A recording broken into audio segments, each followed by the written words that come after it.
በስመ አብ ወወልድ ወመንፈስ ቅዱስ አሐዱ አምላክ አሜን። የተከበራችሁ የልዑል እግዚአብሔር ቤተሰቦች፣ የእናታችን የቅድስት ድንግል ማርያም የአስራት የበኩራት ልጆች፣ የቅዱሳን ወዳጆች እንደምን ቆያችሁ? እንደምን ሰነበታችሁ? እንደምን አመሻችሁ? አሜን። የአባቶቻችን አምላክ ልዑል ባሕርይ ቅዱስ እግዚአብሔር ስሙ ዛሬም ዘወትርም ለዘላለም የተመሰገነ ይሁን።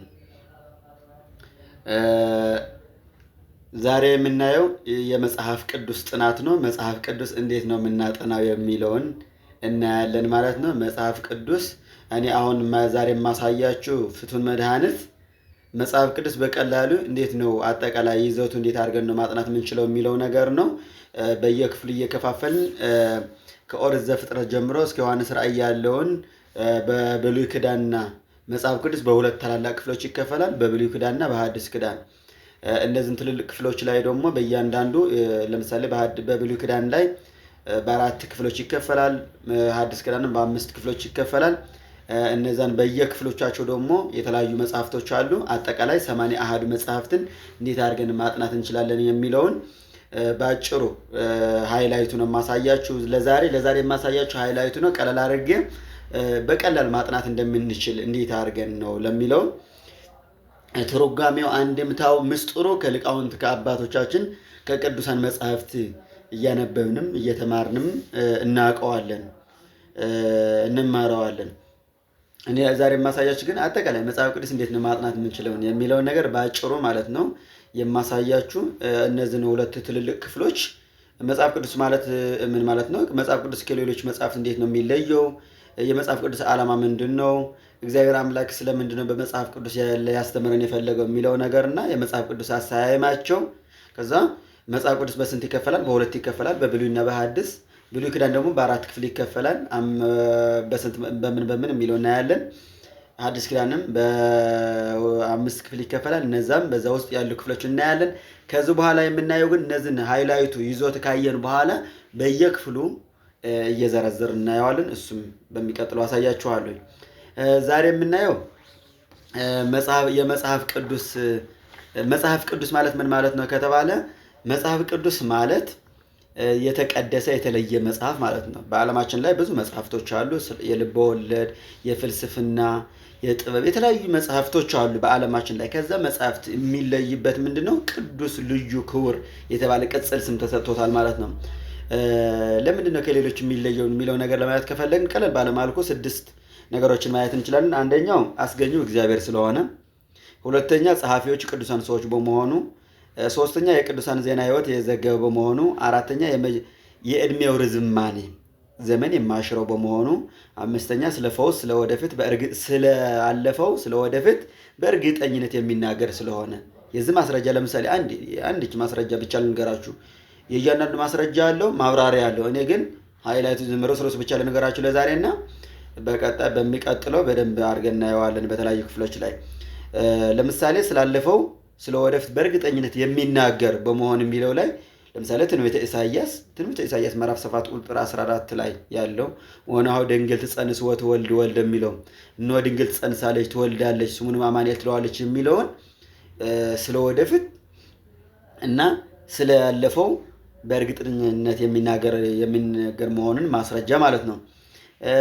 ስድስተኛ የሚሰሙትን የሚያነቡትን መጽሐፍ ቅዱስ የሚሰሙትን የሚያነቡትን የሚናገሩትን የእግዚአብሔር ቃል ለቅድስና የሚያደርስ በመሆኑ። ሰባተኛ ስለ ቅድስቲቱ የእግዚአብሔር መንግስት የሚናገር የሚያስተምር በመሆኑ ከሌሎች መጽሐፍት ይለያል ማለት ነው።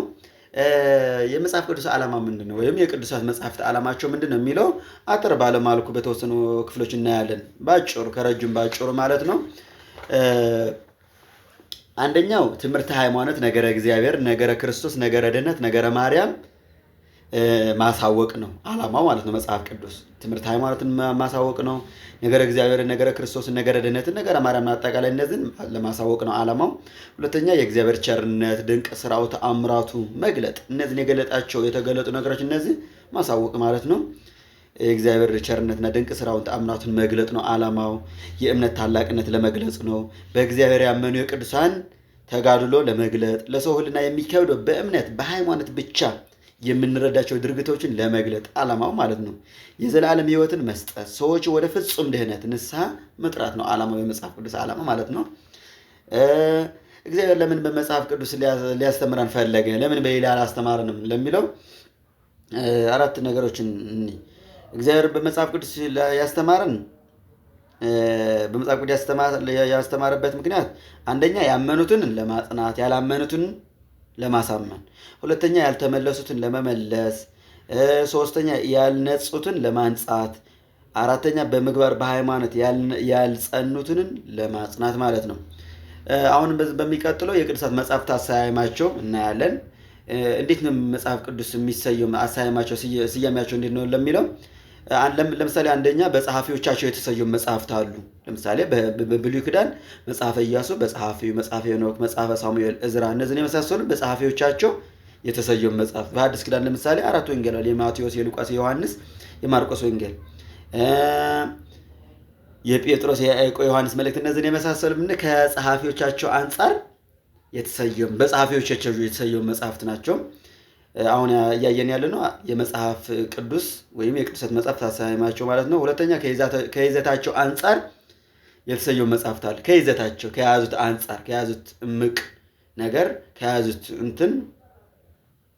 እውቀት ከያዙትን ታሪክ የተመሰረተ ከይዘታቸው አንጻር የተሰየሙ አሉ። ለምሳሌ ኦሪት ዘፍጥረት ስለ ፍጥረት ነገር የሚተርክ ስለሆነ ኦሪት ዘፍጥረት ተብለዋል። ኦሪት ዘጸአት፣ ዘሌዋውያን፣ ዘኍልቍ፣ ዘዳግም፣ መጽሐፈ መሳፍንት፣ ኩፋሌ፣ ነገሥት፣ ምሳሌ፣ ዜና መዋዕል የመሳሰሉትን ከይዘታቸው አንጻር የተሰየሙ ናቸው። በባለ ታሪኩ የተሰየሙ መጽሐፍት አሉ። ለምሳሌ መጽሐፈ አስቴር የታሪክ ስለ አስቴር ታሪክ ነው የሚያወራው። መጽሐፈ አስቴር በስሟ በባለ ታሪኳ፣ መጽሐፈ ሩት፣ መጽሐፈ ሩት በባለ ታሪኩ የተሰየሙ በጸሐፊዎቻቸውና በይዘታቸው የተሰየሙ መጽሐፍቶች አሉ። ለምሳሌ መኃልየ ዘሰሎሞን የትንቢት መጽሐፍት አሉ። የቅዱሳት ወንጌላት መጽሐፍት አሉ። ለምሳሌ አራት ወንጌላውያን ማለት ነው በጸሐፊዎቻቸውና በይዘታቸው አንጻር። ዮሐንስ ራእይ ለምሳሌ በሀገር በከተማ የተሰየሙ መጽሐፍቶች አሉ። በሀገር በከተማ የተሰየሙ ለምሳሌ ዘጠኙ የሐዋርያው ቅዱስ ጳውሎስ መልእክታቶች ለምሳሌ ሮሜ፣ አንደኛ፣ ሁለተኛ ቆሮንቶስ፣ ገላትያ፣ ኤፌሶን፣ ተሰሎንቄ የመሳሰሉትን በተላኩላቸው ሰዎች ወይም በመልእክት አድራሾች ስም ላይ የተሰየሙ መጽሐፍቶች አሉ። ለምሳሌ አንደኛና ሁለተኛ ጢሞቴዎስ፣ መጽሐፈ ቲቶ፣ የቲቶ መልእክት፣ ፍልሞና የመሳሰሉትን ማለት ነው። እኔ አጠራጠር አድርጌ ነው እየነገርኳችሁ ያሉ አጠቃላይ ይዘቱ ነው። በደንብ በዝርዝር ግን በደንብ እናየዋለን። ቀለል ባለመልኩ እንዴት ቀላል እንደሆነ ለማጣት እንዴት እንደሚመች በቀላሉ አሳያችኋለሁ። አሁን ግን አጠቃላይ ይዘቱ ነው እየነገርኳችኋለሁ። መጽሐፍ ቅዱስ ማለት ምን ማለት ነው የሚለውን ነገርና አሰያየሙ ዓላማው ከሌሎች የሚለይበትና ለምን እግዚአብሔር በመጽሐፍ ቅዱስ እንዳስተማረን እነዚህን ነው እያሳየኋችሁ ያለው ማለት ነው። ከዚህ በመቀጠል አንድ ነገር መናገር የምፈልገው የኢትዮጵያ ኦርቶዶክስ ተዋሕዶ ቤተክርስቲያንና አሐት አብያተ ክርስቲያናት የሚቀበሉት የመጽሐፍ ቅዱስ ብዛት ስንት ነው? 81 ነው። አሐት አብያተ ክርስቲያናት የሚባሉ ኢትዮጵያ፣ ግብፅ፣ ኤርትራ፣ ሶሪያና ህንድ ናቸው። እነዚህን አሐት እህትማሞች ወይም ደግሞ አሐት አብያተ ክርስቲያናት ይባላሉ። እነዚህ የሚቀበል 81 ብዛት ነው፣ 81 ብዛት ነው። የፕሮቴስታንት እምነት ተከታዮች ደግሞ 66፣ የካቶሊኮች 73 እያለም ይቀጥላሉ። እኛ የምናየው 81 ወይም 81 ስለሆነ እነዚህን በስርዓት ከፋፍል እናየዋለን። እነዚህን ደግሞ በሁለት ክፍል ይከፈላሉ። ብሉይ ኪዳን እና ሐዲስ ኪዳን ተብሎ ብሉይ ኪዳን እነዚህ ኢትዮጵያን ጨምሮ አሐት አብያተ ክርስቲያናት የሚቀበሉ 81 በሁለት ይከፈላል። ብሉይ ኪዳን እና ሐዲስ ኪዳን። ብሉይ ኪዳን 46፣ ሐዲስ ኪዳን 35 ክፍሎች አሉት ማለት ነው። እነዚህ ትልልቅ አበይቱ ክፍሎች ብሉይ ኪዳን ማለት ከክርስቶስ ልደት በፊት የተጻፉ መጽሐፍት ማለት ነው። ሐዲስ ኪዳን ማለት ደግሞ ከክርስቶስ መወለድ በኋላ ያሉ መጽሐፍት የተጻፉ መጽሐፍት ቅዱሳት መጽሐፍት ናቸው። ብሉይ ኪዳን በአራት ክፍል ይከፈላል። አንደኛ የሕግ ክፍል፣ ሁለተኛ የታሪክ ክፍል መጽሐፍት፣ ሶስተኛ የመዝሙር የጥበብ መጽሐፍት፣ አራተኛ የትንቢት ክፍል መጽሐፍት ተብሎ ይከፈላሉ። በእነዚህ በአራት ውስጥ ናቸው ያሉ እነዚህ 46 መጽሐፍት ማለት ነው። ለምሳሌ የሕግ ክፍል የሚባሉ 5 ናቸው። እነዚህ ጸሐፊያቸው ማን እንደሆነ በዛ ውስጥ ያሉ ምዕራፎቻቸው፣ ቁጥሮቻቸው፣ ይዘታቸው ነው በሚገባ እናያለን። ለምሳሌ የሕግ ክፍል የሚባሉ ኦሪት ዘፍጥረት፣ ኦሪት ዘጸአት፣ ኦሪት ዘሌዋውያን፣ ኦሪት ዘኍልቍ፣ ኦሪት ዘዳግም ናቸው። ለምሳሌ ኦሪት ዘፍጥረት ስንት ምዕራፎች አሉ? ስንት ቁጥሮች አሉ? ይዘታቸው እንዴት ነው? ጸሐፊያቸው ማን ነው? ዓመተ ምሕረት መቼ ነው የተጻፈው? ኦሪት ዘፍጥረት የሚለውን በዝርዝር እናያለን። አሁን ግን አጠቃላይ ይዘቱ ነው። ብሉይ ኪዳን በስንት ይከፈላል አልኳችሁ? በአራት። የሕግ ክፍል፣ የታሪክ ክፍል፣ የመዝሙርና የጥበብ ክፍል፣ የትንቢት ክፍል ተብሎ በአራት ይከፈላል ማለት ነው። አሁን የቀረን እና የመጨረሻው ሐዲስ ኪዳን ነው። ሐዲስ ኪዳን 35 ናቸው ብያቸዋለሁ። እነዛ 35ቱ ደግሞ በስንት አጠቃላይ በስንት ይከፈላል? በአምስት ይከፈላሉ። አንደኛው የወንጌል ክፍል፣ ሁለተኛ የታሪክ ክፍል፣ ሶስተኛ የመልእክታትና የትምህርት ክፍል፣ አራተኛ የትንቢት የራእይ ክፍል፣ አምስተኛ የሥርዓት ክፍል መጽሐፍ ተብለው ይከፈላሉ ማለት ነው። ለምሳሌ ዝም ልንገራችሁ። የወንጌል ክፍል ለምሳሌ በአራት የወንጌል ክፍል የሚባል አራት ናቸው። የማቴዎስ ወንጌል፣ የማርቆስ ወንጌል፣ የሉቃስ ወንጌልና የዮሐንስ ወንጌል። እነዚህ የወንጌል ክፍል ተብለው ይከፈላሉ ማለት ነው። እነዚህ ደግሞ ለምሳሌ የማቴዎስ ወንጌል ስንት ምዕራፎች አሉት? ስንት ቁጥሮች አሉት? ለምሳሌ የጸሐፊው ማን ነው? የተጻፈበት ዓመተ ምሕረት፣ ለምን እንደተጻፈ፣ ለነማን? ለአይሁድ ነው? ለሮማውያን ነው?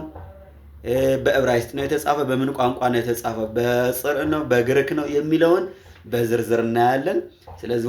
ስለዚህ ሐዲስ ኪዳን በድጋሚ ላስታውሳችሁ በስንት ይከፈላል አልኳችሁ? በአምስት ክፍል። የወንጌል ክፍል፣ የታሪክ ክፍል፣ የመልእክታትና የትምህርት ክፍል፣ የትንቢትና የራእይ ክፍል፣ የሥርዓት ክፍል መጽሐፍ ተብለው ይከፈላሉ። አጠቃላይ የመጽሐፍ ቅዱስ የ81 የመጽሐፍ ቅዱስ ይዘት ከረጅሙ ባጭሩ ቀለል ባለ መልኩ እነዚህን ይመስላሉ።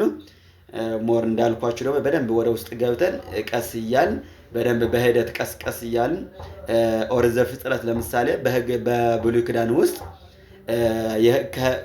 በብሉይ ኪዳን ውስጥ ሆኖ ደግሞ በሕግ ክፍል ውስጥ ሆኖ የሕግ ክፍል ተብሎ ከተጠቀሱ መጽሐፍት ውስጥ አንዱ ኦሪት ዘፍጥረት ጸሐፊው ማን ነው?